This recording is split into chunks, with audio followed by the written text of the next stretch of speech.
creation never starts where you're looking. There is something quietly inconvenient about how reality works. It never begins where your eyes are focused. It begins before that, in a place most people don't take seriously. Consciousness, not as poetry, not as belief, as sequence. Everything that ever appeared in your life followed the same order. Invisible first, then visible. Breathe. Look closely. Nothing arrives fully formed. A tree starts as something you cannot see, a thought in the dark soil. A body begins as an impulse, not a face. A building exists long before concrete touches the ground. Even your decisions move this way. A feeling, then a thought, then an action, then a result you call reality. This isn't mystical. It's structural. Quantum physics whispers it politely. Nothing collapses into form until it is observed, selected, assumed. Potential exists everywhere, but only one path becomes real. Hermetic wisdom said it without whispering. As within, so without. Same law, different vocabulary. Here's where it gets uncomfortable. Most humans are staring at the final frame of the movie and trying to edit it there. They want to change the screen without touching the projector. They say manifestation, but mean outcome control. Reality doesn't work that way.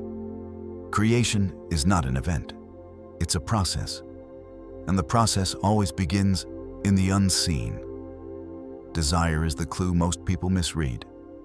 They treat desire as lack, as absence, as proof something is missing.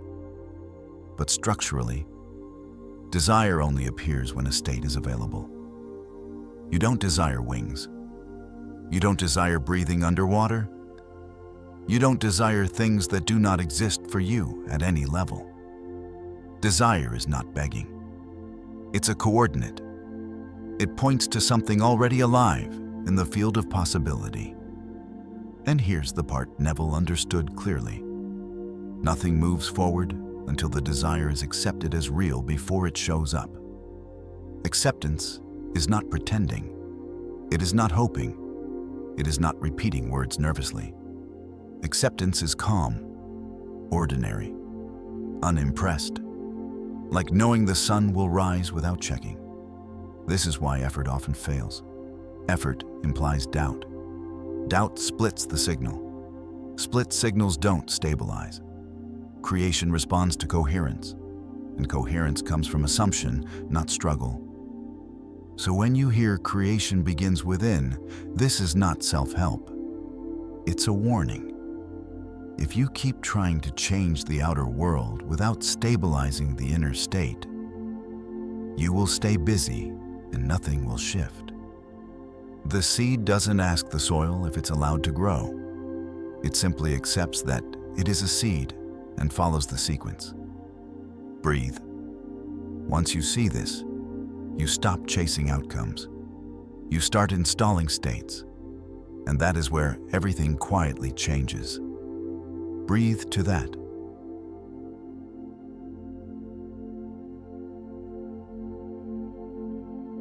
Desire is not lack. It is location. Here's the misunderstanding that keeps repeating itself. Humans feel desire and immediately assume something is missing. I want this, so I don't have it. That sounds reasonable. It's also backwards. Breathe.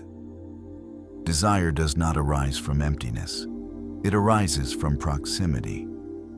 You do not desire what has no place in your reality.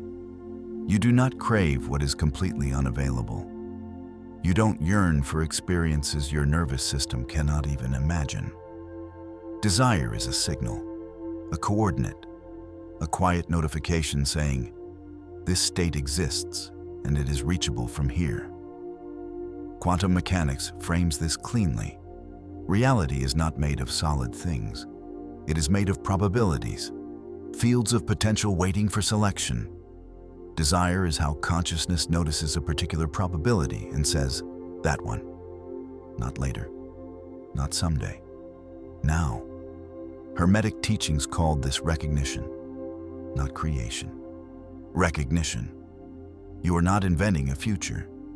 You are aligning with a version of reality already available in the field. Here's where people sabotage it. The moment desire is interpreted as lack, the nervous system contracts. Urgency appears, effort spikes, control kicks in, and contraction collapses possibility.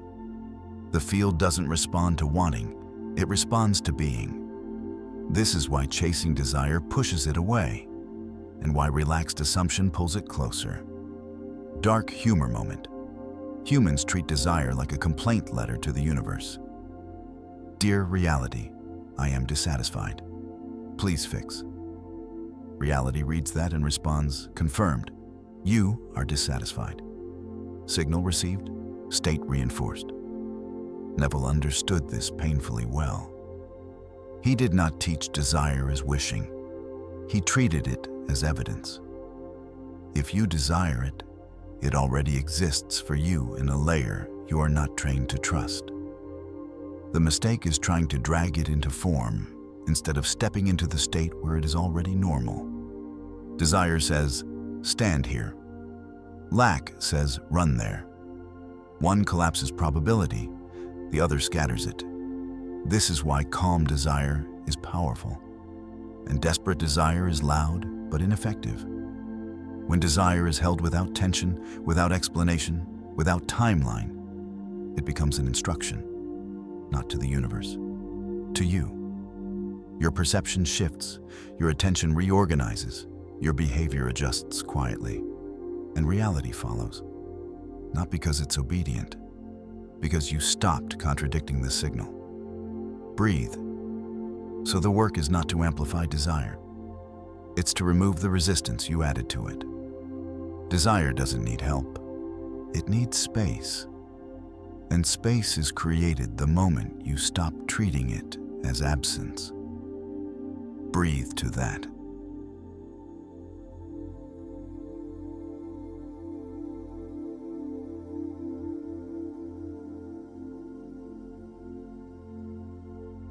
Acceptance is the activation event.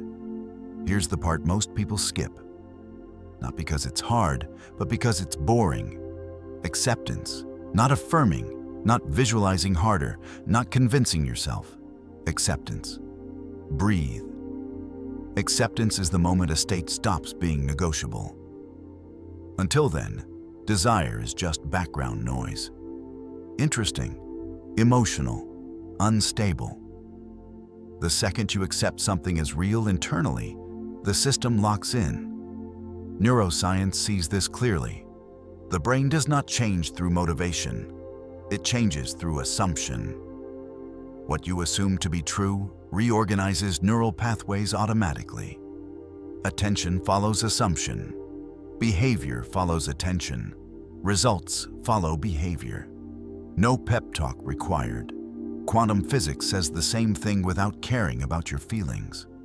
A probability does not collapse because it was hoped for. It collapses because it was selected. Selection is quiet, decisive, final. Hermetic wisdom called this sealing the state. Once sealed, the process is irreversible. This is why acceptance feels strangely anticlimactic. No fireworks, no surge, no dramatic music, just a subtle shift, a sense of, oh, this is done. And the ego hates that. Because drama feels productive. Calm feels suspicious. So people keep working on what is already installed. They keep repeating techniques. They keep checking reality for confirmation. They keep reopening the file they already saved. Then they wonder why nothing stabilizes. Here's the uncomfortable truth. If you are still trying to convince yourself, you haven't accepted yet. Acceptance does not argue. It does not negotiate with time. It does not scan the environment for proof. It behaves the way you behave when you know something is true. You don't rehearse breathing. You don't check if gravity still works. You don't explain why your name is your name. You assume it. And assumption is power. Once acceptance occurs, the subconscious treats the state as present reality. It stops asking if and starts adjusting how. This is why action becomes effortless afterward. Not because you are disciplined, because the action now matches who you are. Effort disappears when identity and behavior align. So if you feel stuck, don't ask what technique you're missing. Ask where you are still negotiating. Because the system does not respond to persuasion. It responds to certainty. Breathe. Acceptance is the moment the future stops being imagined and starts being remembered. And once remembered, it has no choice but to appear. Breathe to that.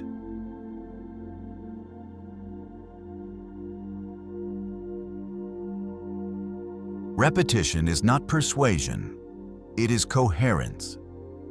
This is where people get suspicious. They hear "repeat a phrase" and immediately picture mindless chanting or bargaining with the universe like it's customer support. That's not what repetition is doing. Breathe.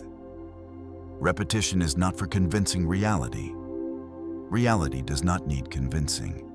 It already agreed to everything you could possibly experience. Repetition is for you, specifically for the nervous system. Neuroscience is blunt about this. The brain learns through exposure, not explanation. Pathways strengthen by being revisited. States stabilize by being returned to calmly.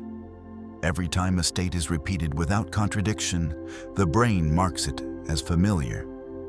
And familiar becomes safe, and safe becomes normal. This is why repetition works and why force ruins it. When you repeat a statement with urgency, the nervous system hears danger.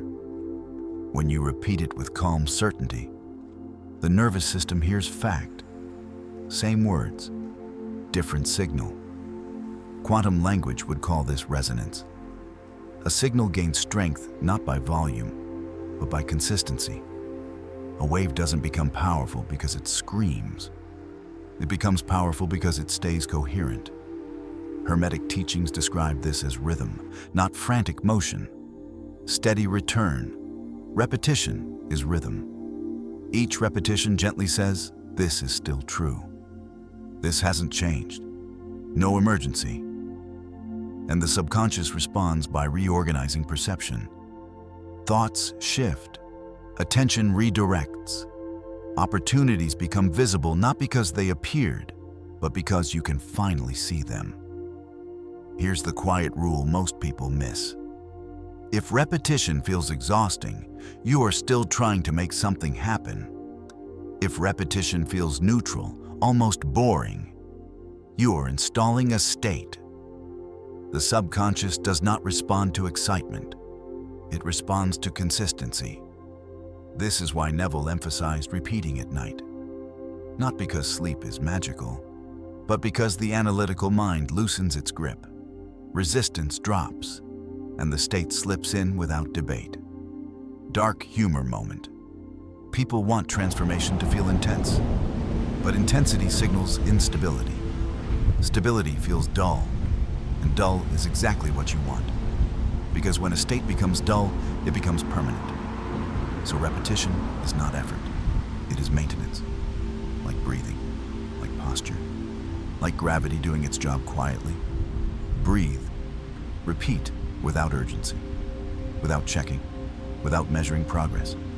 Each repetition is a vote, not for the future, for what is already true. And once the votes are consistent, the system stops recanting. Breathe to that.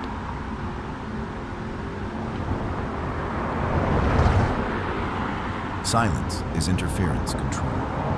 This is the step almost everyone ruins. Not accidentally. Socially. Silence. Breathe. Once a state is accepted and reinforced through repetition, it enters a fragile but powerful phase. Stabilization. And stabilization hates noise. This is where Neville was very clear and very unpopular. Tell no one. Not because the world is cruel, not because people wish you harm, but because interference is mechanical, not personal. When you speak a desire outward, something subtle happens. The state stops living inside you and starts asking for agreement. You explain it, you defend it, you soften it, you justify it. You wait for reactions. And the moment you do that, authority leaves the inner world and moves outward. From a systems perspective, this is catastrophic. The subconscious works as a closed loop. It stabilizes states that are uncontested. The moment a state becomes negotiable, it destabilizes. Neuroscience mirrors this exactly. Memory consolidation happens in quiet. Neural rewiring completes during rest. Plasticity requires low interference environments. No one rewires a brain by shouting instructions at it. Quantum systems behave the same way. Observation collapses probability, yes. But excessive observation introduces noise. Too much checking reopens the system. Hermetic wisdom called silence, sealing the work. Once sealed, the state moves on its own. Here's the dark humor. People announce desires because they want reassurance. But reassurance is doubt in a friendly costume. If you truly knew something was done, you wouldn't explain it. You don't announce digestion. You don't declare gravity. You don't update people on your heartbeat. Silence is not secrecy. It's confidence without performance. This is why premature sharing often leads to collapse. Advice enters. Opinions enter. Timelines enter. Comparison enters. And suddenly the state is no longer lived. It is managed. Management implies uncertainty. Silence allows the system to do what systems do best when left alone. Self-organize. So during this phase, you don't watch, you don't test, you don't narrate. You live. You act naturally. You decide calmly. You move as someone for whom this reality is already normal. No announcement required. Breathe. Silence is not passivity. It is trust in coherence. And coherence, once uninterrupted, does not fail. Breathe to that.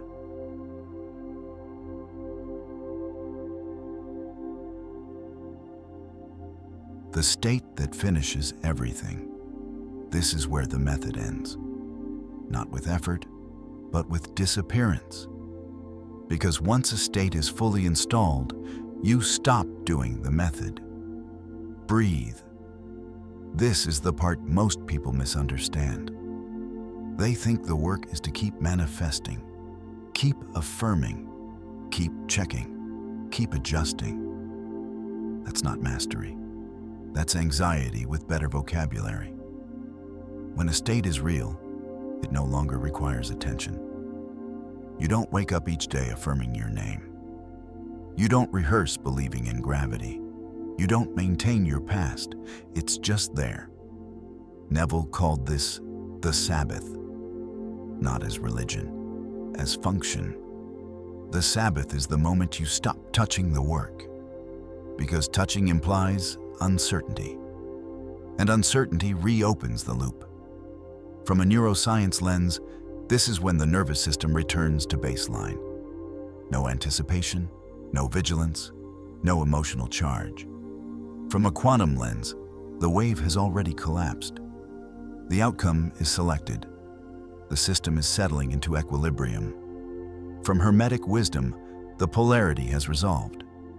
There is no push or pull left, only being. This is why manifestation feels anticlimactic when it actually works. There is no rush, no shock, no finally. Life simply starts rearranging itself to match what has already been assumed. People call it coincidence, timing, luck. It isn't. It's delayed visibility. The outer world is slower than the inner one, always has been. So if nothing seems to be happening, check your state. Are you calm? Then it's working. Are you checking? Then you're still negotiating. The final instruction is simple and deeply offensive to effort culture. Live. Live as someone for whom this is done. Make decisions without referencing lack. Respond without urgency. Let reality catch up. Because once the state is stable, the world has no choice but to reflect it. Not because you commanded it, because you stopped contradicting it. Breathe. You do not create reality by force. You create it by consistency. And when consistency becomes identity, the process ends. Not in fireworks, in normalcy. And that is the real power. Breathe to that.